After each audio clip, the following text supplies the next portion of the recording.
क्या धर्म धर्म का और धर्म गुरुओं का विरोध केवल अगर विज्ञान से होता तो बात समझ में आती है, उनका आपस में टकराव क्यों हुआ? अ, वो जो आपने बात कही वो बहुत इम्पोर्टेंट बात है कि जो मेजर फर्क दिखाई देता है साइंस में और धर्म में, वो ये है कि धर्म की मान्यता बदल नहीं सकती। अब धर्म के जो मिथक हैं उनमें कोई करेक्शन पॉसिबल नहीं है। आप करेक्ट नहीं कर सकते, या आप मानेंगे या नहीं मानेंगे। मतलब गणेश जी की आप वंदना करते हैं तो ये आपको मानना होगा कि एक हाथी के सिर वाला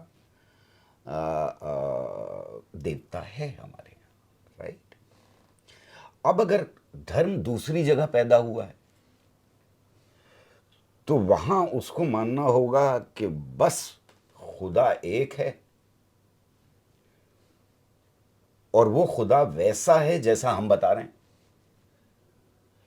यानी डॉकिंस एक बड़ा अच्छा सवाल पूछते हैं। किसी ने कहा कि आप खुदा में यकीन रखते हैं, भगवान में यकीन रखते हैं या नहीं? तो उन्होंने कहा कौन से खुदा की बात कर रहे हैं? आतम की बात कर रहे हैं जो पुराना खुदा है, रा की बात कर रहे हैं आप, अल्लाह की बात कर रहे हैं, गॉड की बात कर रहे हैं आप, या भगवान की बात कर रहे हैं? तो आप किस में यकीन रखते हैं? ये बदला नहीं जा सकता। तो आपस का टकराव यहीं से पैदा होता है और धर्म के अंदर भी यहीं से पैदा होता है। कोई धर्म ऐसा नहीं है जिसके अंदर बंटवारा ना हुआ हो। आप मुझे कोई ऐसा धर्म दुनिया का नहीं बता सकते कि जिसके मानने वाले आपस में न टकराएं। आप हिंदुइज्म को ले लीजिए, हालांकि हिंदुइज्म उस तरह से धर्म नहीं कहा जा सकता जिस तरह से, और इसके ऊपर बहुत डिबेट है, जिस तरह से आप इस्लाम को या क्रिश्चियनिटी को या जुडाइज्म को, यहूदियों को या पारसियों के धर्म को धर्म कह सकते हैं। आप उस तरह से नहीं कह सकते इसको। लेकिन यहाँ टकराव है। हमारी हिस्ट्री के अंदर सूर्यवंशी और चंद्रवंशियों के अंदर टकराव है।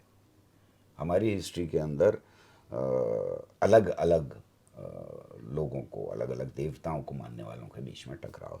और मैं हिंसक टकराव की बात कर रहा हूँ, विचारों के खाली नहीं टकराव की बात कर रहा हूँ। तो यहाँ टकराव। साइंस में एक भी कोई ऐसी एग्जाम्पल नहीं, एक भी उदाहरण आप नहीं लेके आ सकते कि जिसमें न्यूटन को जब गलत साबित किया आइंस्टाइन ने कि भाई न्यूटन की किताब यहां तक मैं बता रहा हूं कि ये ब्रह्मांड जो है वो उससे चलता है, थ्योरी ऑफ रिलेटिविटी से चलता है। तो ऐसा नहीं हुआ। बहुत मोहब्बत और मतलब बहुत मानने वाले लोग थे न्यूटन के, खुद आइंस्टाइन मानने वाले थे, पर जब उन्होंने थ्योरी दी तो आइंस्टाइन का घर जला दिया हो जाके।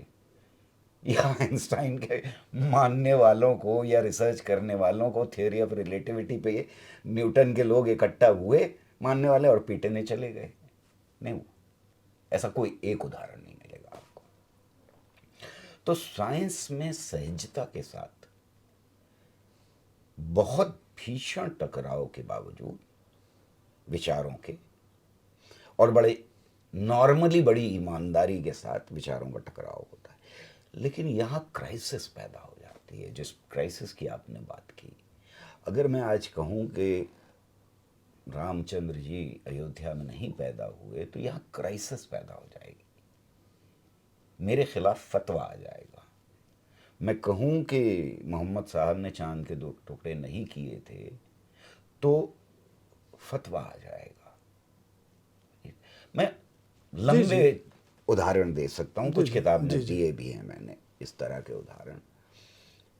वहाँ होता क्या है, एक पब्लिक साइकोलॉजिस्ट हैं, उन्होंने एक बहुत अच्छी बात कही है, और वो ये है कि जो ओपन नहीं होते, यानी जो जो जो सोच के दायरे को खुला नहीं रखते, उन लोगों के साथ होता क्या है कि जब उनकी मान्यता के अंदर कोई टकराव कोई दिखाता है कि भाई आपकी मान्यता में ये गड़बड़ है, तो बजाय उस गड़बड़ को मानने के या समझने के, ऐसी पब्लिक जो बता रहा है कि आपकी मान्यता में ये गड़बड़ है, उसे इस गड़बड़ का जिम्मेदार ठहरा देते हैं। यानी मैं आपसे कहूं कि आपकी ये मान्यता गड़बड़ है, तो आप उस मान्यता को तो मान्यता ही रखें, मेरा गरिबान पकड़ लें, तो आप मुझे उस गड़बड़ का जिम्मेदार ठहरा दें। ये गड़बड़ जो है ये धर्मों के मानने वालों के बीच में बहुत ज्यादा है, लेकिन दूसरी तरफ हर धर्म के अंदर ये कहना बहुत जरूरी बात है कि सहजता है, मानव जाति का आपस में प्रेम है, हर धर्म के अंदर अहिंसा है, हर धर्म के अंदर नए विचारों को ग्रहण करने की बात कही गई है।